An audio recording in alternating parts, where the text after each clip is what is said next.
John Garrison Johnston, znan kot Liver Eating Johnson, se je rodil 1. julija 1824 v kraju Little York, New Jersey. Njegova mati je bila Eliza Garrison, njegov oče pa Isaac Garrison, za katerega so menili, da je bil irskega ali škotskega rodu. Johnston je imel 5 sester in verjetno je imel tudi brata. Mladi Johnston je imel težko otroštvo, saj ga je oče Isaac pogosto zlorabljal. Isaac ni bil le alkoholik, ampak je tudi prekomerno izkoriščal svojega sina. Da bi odplačal dolgove, ki jih je nakopal, je moral mladi Johnston delati kot delavec na kmetiji in večkrat je zaradi izčrpanosti omedlel. Poleg tega so Isaaka opisovali kot jeznega, brutalnega človeka in verjetno je pretepal Johnstona, ko je bil še mlad. Čeprav je to morda utrdilo mladega Johnstona, je zagotovo vplivalo na njegov značaj, saj je kasneje postal pijanec, nasilen in hitro vzkipljiv človek. Ko je Johnston odraščal, tega groznega ravnanja ni mogel več prenašati. Zdaj, kot mlad najstnik in dovolj star, da se lahko preživlja sam, se je odločil zapustiti dom. Kmalu zatem pa je našel delo pri lovu na kite na obalni škuni. Čas je hitro minil in preden se je zavedel, je preživel približno 12 let na morju. Johnston se je naveličal tega dela in se odločil, da je čas za nekaj bolj vznemirljivega. Do zdaj je postal zelo velik moški, meril je več kot 180 cm in tehtal okoli 118 kg. Poleg tega so ga opisovali kot same mišice, skoraj brez maščobe. Leta 1846 je izbruhnila mehiško-ameriška vojna. Zdaj, star 22 let, se je Johnston odločil vpisati v ameriško mornarico, vendar je bila njegova mornariška kariera kratkotrajna. Medtem ko je bil na krovu, je bil eden od Johnstonovih tovarišev kaznovan strani poročnika. Razjezen zaradi tega je Johnstonova impulzivnost pripeljala do tega, da je udaril svojega nadrejenega častnika. Udarec pa ga je zadel v vrat in ga začasno onesvestil. Omamljen se je poročnik pobral, vendar ni bil povsem prepričan, kaj se je zgodilo, čeprav je sumil, da je bil to Johnston. Zaradi tega je bil Johnston kaznovan in mu je bilo za cel mesec prepovedano zapustiti obalo. Ko je Johnston končno lahko stopil na kopno, je dezertiral iz ameriške mornarice in se odpravil na divji zahod. Da bi se izognil prijetju, kar bi lahko pomenilo usmrtitev z obešanjem, je spremenil svoje ime iz John Johnston Garrison v preprosto John Johnson. Verjame se, da je odšel v Kalifornijo, kjer je nekaj časa preživel kot rudar, tik pred začetkom Zlate mrzlice. Potem je Johnson potoval proti vzhodu, prečkal Colorado in nato na sever skozi Wyoming, ter na koncu pristal v območju Alder Gulch na jugu Montane. Tam je delal kot drvar in zaradi svoje velike postave je bil zelo uspešen pri dobavi drv parnikom. Poleg tega je opravljal še številna druga dela, vključno z lovom, nastavljanjem pasti in tihotapljenjem alkohola. V tem času je spoznal svojega dolgoletnega prijatelja in partnerja J.X. Bidlerja. Oba moška sta rada pila in imela sta nasilen značaj, kar jo je še dodatno spodbujalo. Kljub temu, da je bil Johnson spreten mož z gora, je večino svojega časa v Montani preživel v bojih z Indijanci. Prav v tem času je začel nastajati mit o Johnsonovem življenju. Legenda pravi, da je v Montani spoznal mlado žensko iz plemena Flathead. Sčasoma je postala njegova žena in skupaj sta živela v brunarici, ki jo je Johnson zgradil sam. Seveda ni minilo dolgo, preden je Johnsonova žena zanosila in zdelo se je, da lahko končno živi lepo, mirno življenje. A ni bilo usojeno. Nekega dne, leta 1847, ko Johnsona ni bilo doma, je skupina staroselcev iz plemena Crowejev napadla njegovo hišo. Žal je bila Johnsonova noseča žena ubita v tem napadu, njegova hiša pa je bila do tal požgana. Ko je Johnson to izvedel, je prisegal, da bo izsledil pleme Crowejev in se maščeval. Johnson je bil dober borec in še boljši lovec. Bil je dobro opremljen in začel je pobijati svoje sovražnike. Ko je poglavar Crowe slišal za to, je poslal skupino svojih 20 najboljših bojevnikov, da bi se enkrat za vselej obračunali z Johnsonom. A niso uspeli. Liver Eating Johnson je pobil prav vse do zadnjega. Po tej zgodbi je Liver Eating Johnson dobil svoj vzdevek zato, ker je vsakemu ubitemu krovu izrezal jetra in jih pojedel. Za pleme krov so bila jetra ključna za vstop v posmrtno življenje, zato je Johnson s tem, ko jih je pojedel, izkazoval največje možno nespoštovanje do plemena, saj je mrtvim oduzel možnost posmrtnega življenja. Johnson je bil neusmiljen.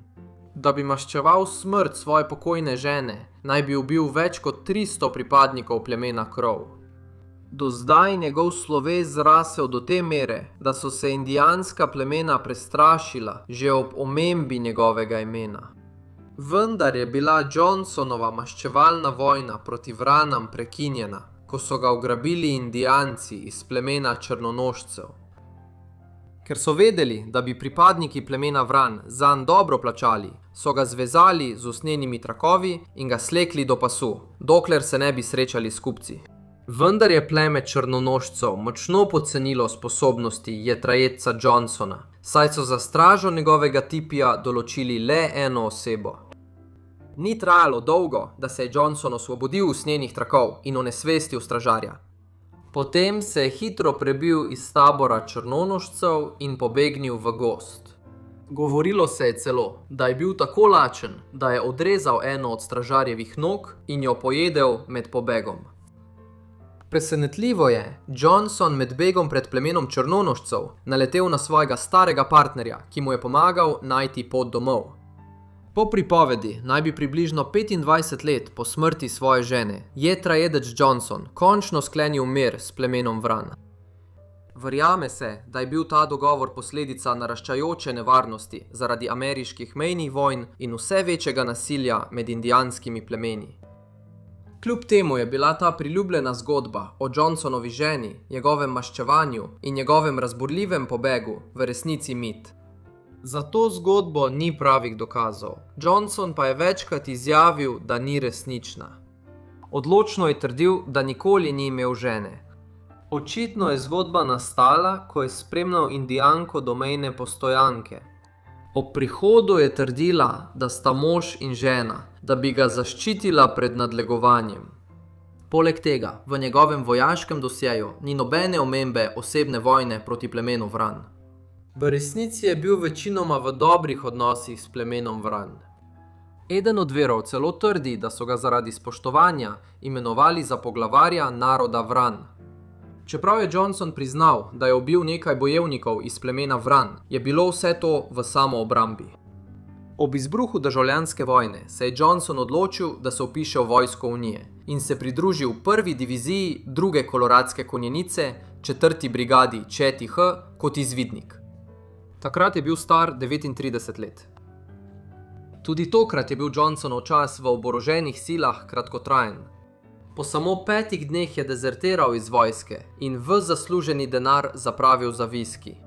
Kljub temu so ga kasneje ponovno dodelili v drugi polk. Ali je bil kaznovan zaradi dezerterstva, ali pa se mu je uspelo iz tega izvleči z blefiranjem, ni znano.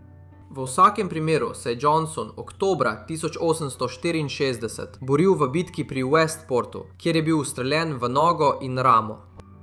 Ko je okreval, je Johnson nadaljeval z bojevanjem v državljanski vojni, dokler ni bil odpuščen 23. septembra 1865. Ker ni vedel, kaj naj zdaj počne, se je Johnson odločil, da se vrne domov in se drži tistega, kar je najbolje poznal, kot je delo na zlatokopskih območjih, prodajanje alkohola in podiranje dreves. Seveda je večino svojega težko prisluženega denarja zapravil za svojo zasvojenost z viskijem. Medtem ko je delal kot drvar, ali kot so temu rekli woodhawk, sta bila Johnson in njegov partner pogosto napadena.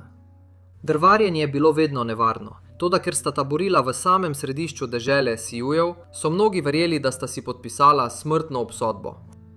Poleti leta 1868 naj bi bilo na tem območju ubitih skupno 7 drvarjev. Seveda je njihova lokacija povzročila, da so jih pogosto napadali, a na srečo sta Johnson in njegov partner vedno preživela. Isto leto so Johnsona in druge drvarje med delom pri izlivu reke Musselshell v zasedi napadli 6 mož iz plemena Siouxev. Sledil je strelski obračun, v katerem so bili ranjeni moški na obeh stranih, eden izmed mož iz plemena Siouxev pa je umrl. Kmalu zatem se je boj spremenil v mrtvi tek. Kljub temu je Johnson stopil na odprto območje in se pretvarjal, da se pogostuje z majhnim kosom jeter, ki jih je odstranil z noža. 5 preživelih Siouxev in njegovi spremljevalci so vsi mislili, da je bilo resnično.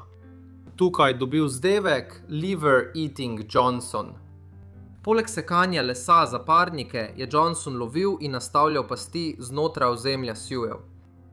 Niso ga sprejeli z odprtimi rokami. Ne samo, da so mu kradli pasti in kože, ampak so mu enkrat celo vdrli v kočo in ga tam čakali, da bi ga napadli, ko se vrne domov. Zaradi tega je moral Johnson nastavljati pasti.